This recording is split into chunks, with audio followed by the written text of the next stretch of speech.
Hello guys, that is what we call pivot move. Good afternoon to all of you. We have a brand new Tesla Model Y. Mga pare, it's not only one, it's two. Pakita mo, Boy Pili. Guys, as I've said, brand new tong dalawang unit na to. The price difference is only 300,000 pesos. Guys, the other one is single motor na rear wheel drive. Sorry.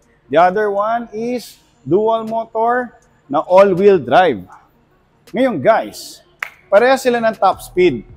217 kilometers per hour. The other one is, ilang horsepower? 285 horsepower. 295 horsepower. The other one is 384 horsepower. Ngayon, anong pagkakaiba nila?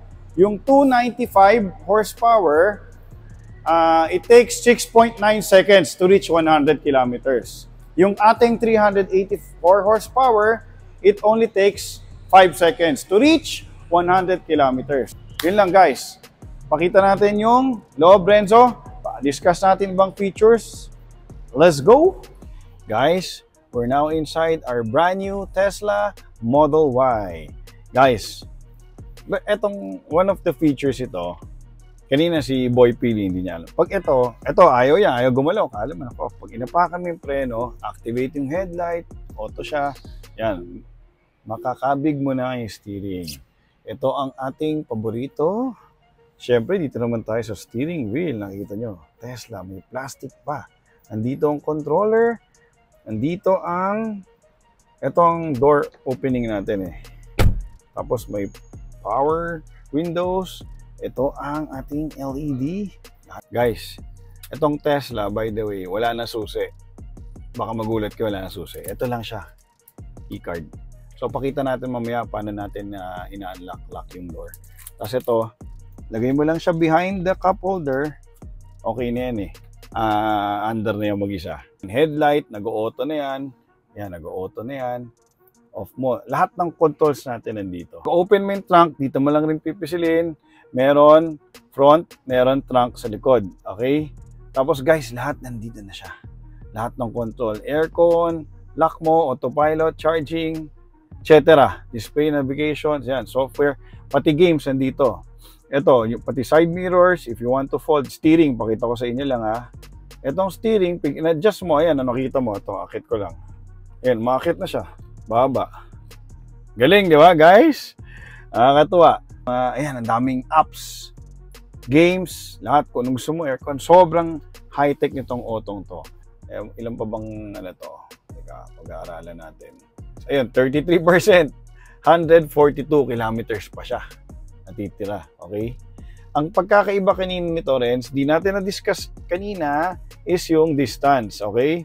Yung distance kasi ng single natin, single motor na rear wheel is about, pinag-aralan natin dahil mga ibang friends natin may ganito ng panggamit.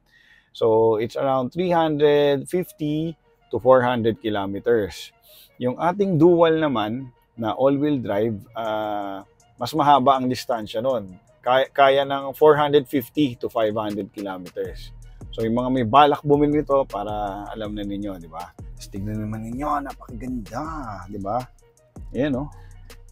Isa na lang papakita natin, di ba? Dahil parehas na lang features. Yung pagkakaiba lang nito, tsaka nung isa is, kanina nabanggit ko na, yung kilometers lang, tsaka single, tsaka dual, di ba? Ngayon, pareho siyang naka-moonroof. Tapos, yun nga, napaka-classy itong interior. All white. May masasabi ka pa ba, Boy Pili?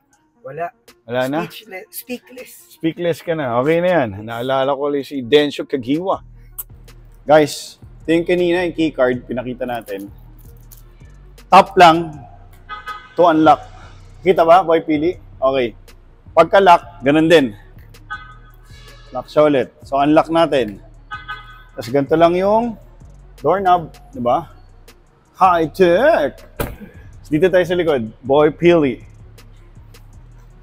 Tingnan yung likod. Pakita mo dito. Dito ka muna. Pakaganda. Ayun, pangalan. Chong Ching Chang. Ito na ngayon. Automatic trunk open. Nandito ang ating sikreto. Ito ang aero cover ng ating wheels. Ito yung nagpapatipid para humaba yung kilometer distance natin. Okay? Hindi na natin kinabit kasi brand new na yun. Dito rin yung wall connector ng Tesla. Ayun lang guys. Sara na natin. Thank you! Thank you for your support. Please continue to like, share, and follow us. JR7 Auto Dealer for more spectacular. Hindi lang to sariwa. Brand new. Okay guys, love you all. Stay healthy. Mag-exercise kayo. Kumain kayo ng tama. Mga kabataan dyan, mag-exercise kayo. Umiwas tayo sa bawal na gamot. God bless.